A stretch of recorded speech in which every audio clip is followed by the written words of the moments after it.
Hi, my name is Colette Rabba, and I'm with Orion Realty. I'm a residential real estate broker in the GTA West, an income property specialist, and an investor myself. The reason why Araceli and I like to do this show is because we're both investors and we love to give great information to viewers and listeners just like you. Welcome, everyone. This is Araceli, Transition Wealth Advisor and US and Canada real estate investor. And I'm in my weekly chat with Colette. So Colette, can you introduce yourself and tell us what we're talking about today? Yes, of course. Hi, everybody. My name is Colette Rabba. I am a real estate broker in the GTA. I happen to be in my beautiful Prince Edward County investment home right now, but that's a whole other story.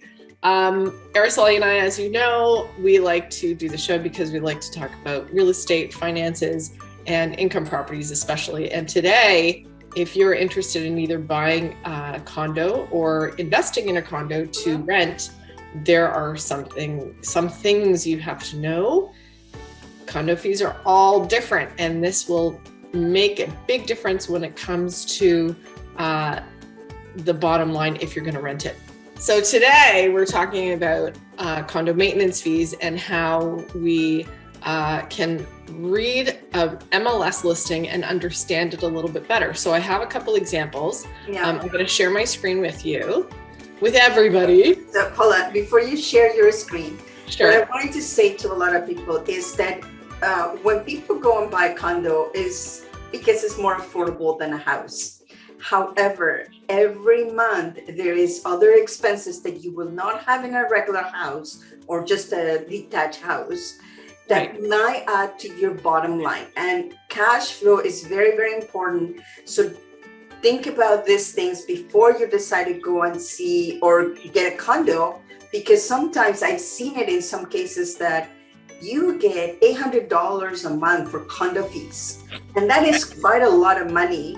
The reason that you went to get a condo is because it's cheaper to get a mortgage, the mortgage payment's smaller. But if you add the $800, then it adds quite a lot. So, Right. So go back to, I'm getting back to you, just you can show us the examples. Sure. So you can take a look at what you really need to look for.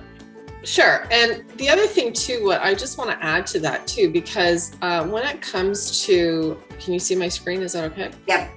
So when it comes to condo fees, and especially when you're just buying it for yourself too, you know, even though you think that the word cheaper is not really a word I would use, but it's what you qualify for as a mortgage. So when you go to your mortgage broker or your lender, they will ask, let me see the MLS listing, because we actually want to see what's included in the maintenance fees, because you don't have to just cover that net, you also have to cover the maintenance fees. And they might not give you the mortgage if it's a condo and you need to qualify for your monthly fees plus the monthly condo fees too. So that's all going to be lumped together. So don't be surprised if you send them the MLS and they say, oh, the maintenance fees are too high, you can't qualify for that. So then you have to go back and look for another condo. So, and as far as I know, every condo is different because of when it was built, so here, these are the things that make the difference. The size is often the factor. So when they build a condo, they discuss how much per square foot condo fee is going to be. So everybody, even your neighbor, if they have a little bit of a lesser square foot, their condo fees should be less. So the size of the condo, the amenities, and when I say size of the condo, it's also you're paying maintenance on the balconies or the terraces.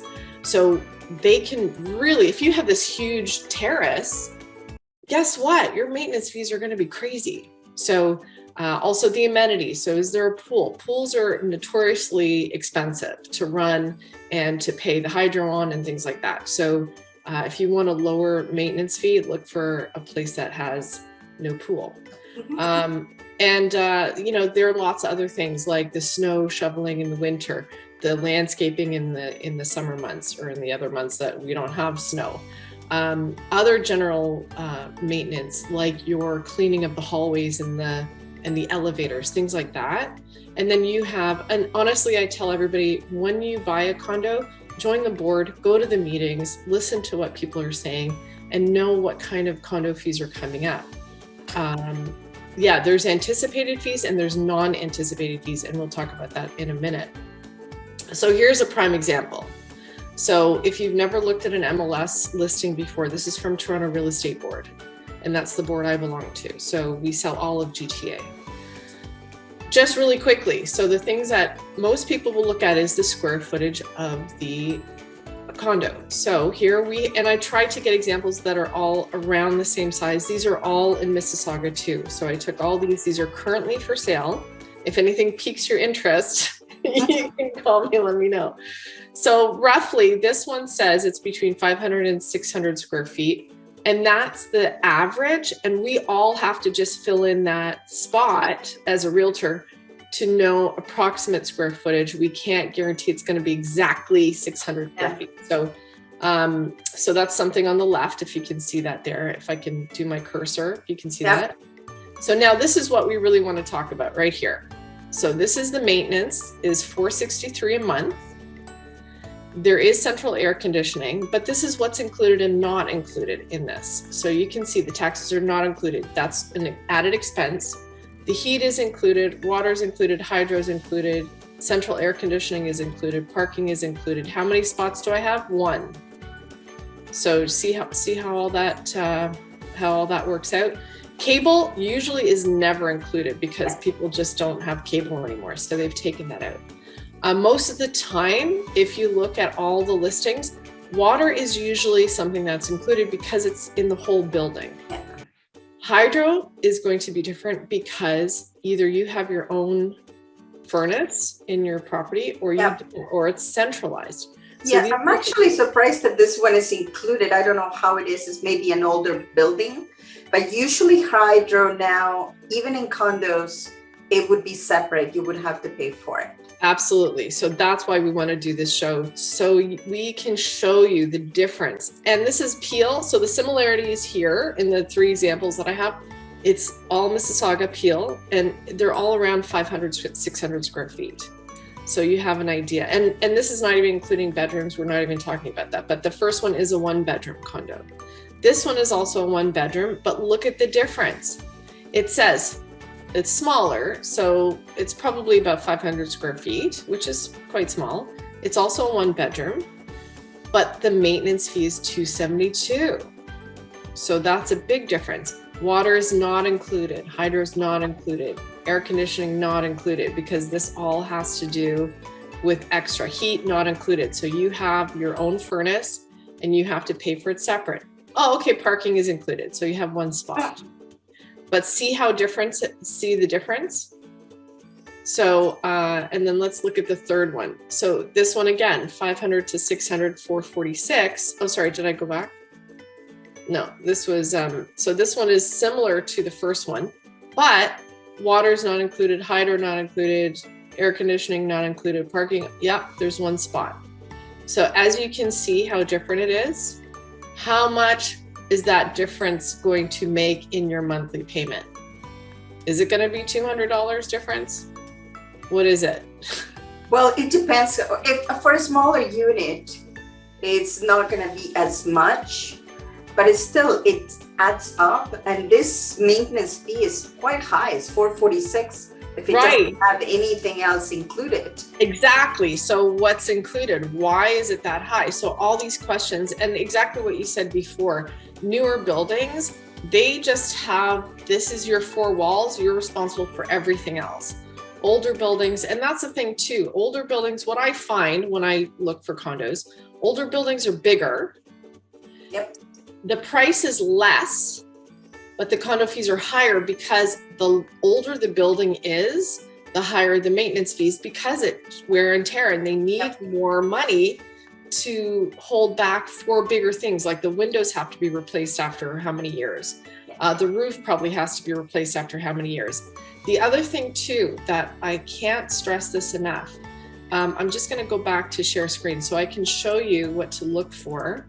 Let me see where I have it, because there is something called, Uh, no, I can't. Sorry, I must have cut it off. There is something called when you. Sorry, I'm just going to stop share again. I can't do too many things at once.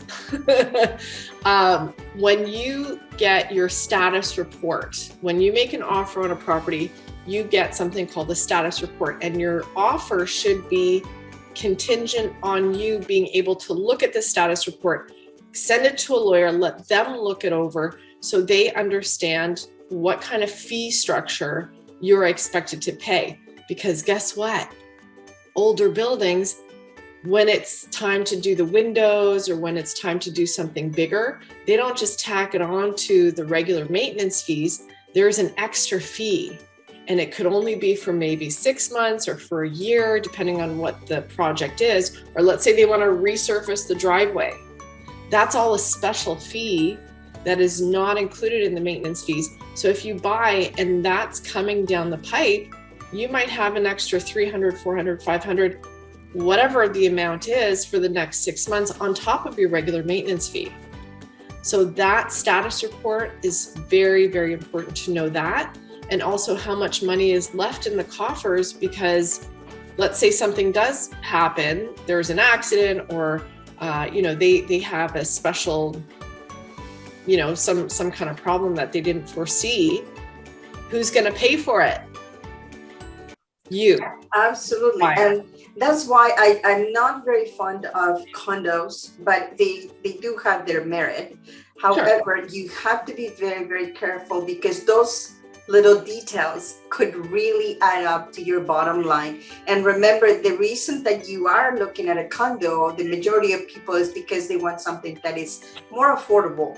But on the other hand, if it's going to cost you a lot more and you get a surprise bill in the mail for $300 and now your condo fees are going up. And for newer condos, it's not so bad. They usually start at certain number of dollars per square footage, but it's when it keeps going. And sometimes you don't know how much they're gonna increase it. I actually had a client of mine that she had to sell her condo because the condo fees went from $100 to $500 without notice.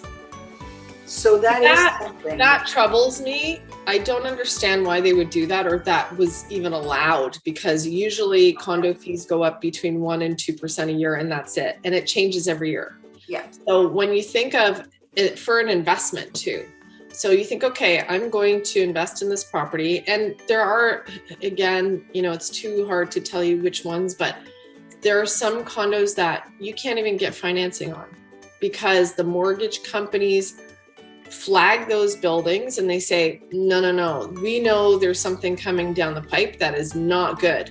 There are really big issues either with the city or with structure, things like that a mortgage company or a lender won't touch. So these are things before you make an offer on a building. Well, obviously first get an agent that knows what they're doing and they can do that due diligence before you even make an offer.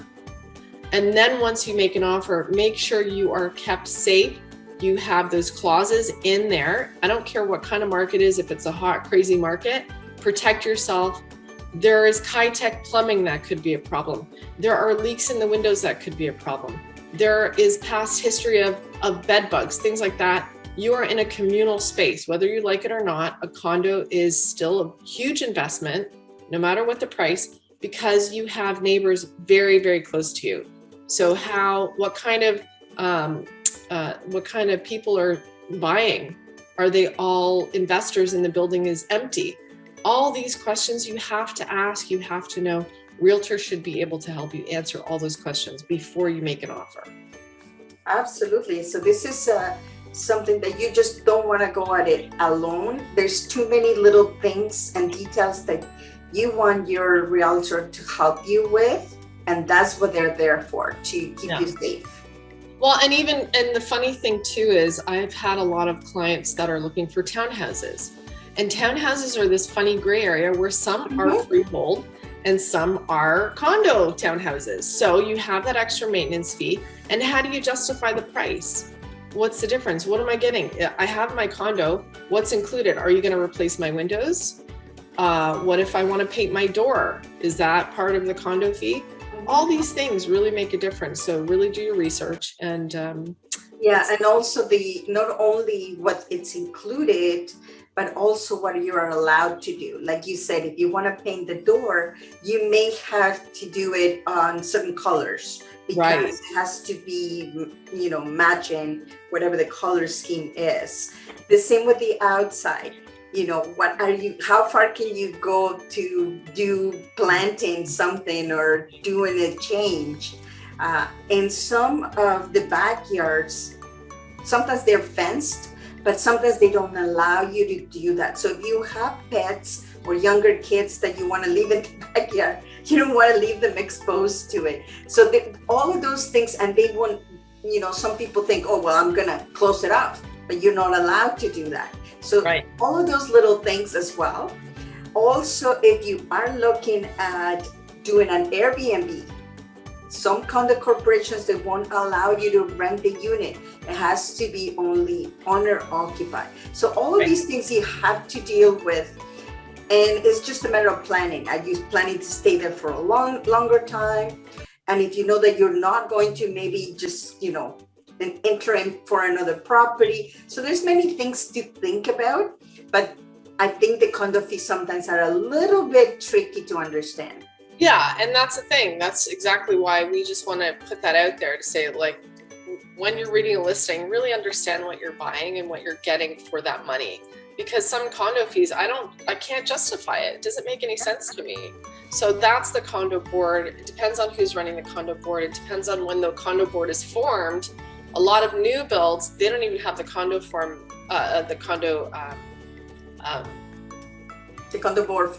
Board, right? Yeah, I was gonna say, I don't know if the board is the right word, but yeah, it's the condo board. To even have the maintenance fees figured out yet. They give you a good idea on how much a square foot you're going to pay, but that could change until it's formed.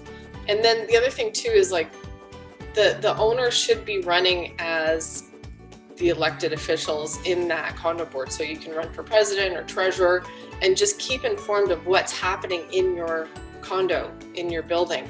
So it sounds daunting, but it really isn't once you get in, once you've made that decision of if you want to buy. But just always be aware, always be, there's no room for the I don't know, I didn't know. Yeah, and then when you're already there and then you turn around and you want to do something and you're not allowed to do it, it might not work with your lifestyle, or simply it might be costly and just it's just a nuisance, right? So yeah. Well, I'm not a huge fan of condos either, but I get it. I mean, I wouldn't mind living in a condo myself if that was my lifestyle. So exactly what you said. Really, you have to look at your lifestyle. If a condo lifestyle suits for you, I don't want to mow a lawn anymore, for example. That's something that I'd really be okay with paying the maintenance fee for someone else, even in a townhouse, for someone else to do the lawn and to to shovel the lovely snow that we have in the winter, especially after last winter. So all these things make a difference. So hopefully you've learned something from our little episode today. And if you do have questions, you know where to go. Just please comment, send us a message, and let us know if there's anything else that you want to know about condos specifically, or any other property. Right, absolutely. Yay! Thank you, Colette, and we'll see you at the next one. Thanks for joining us. Thanks for joining us today. If you'd like more information, or if you have any questions, please go to my website at www.coletterabba.com.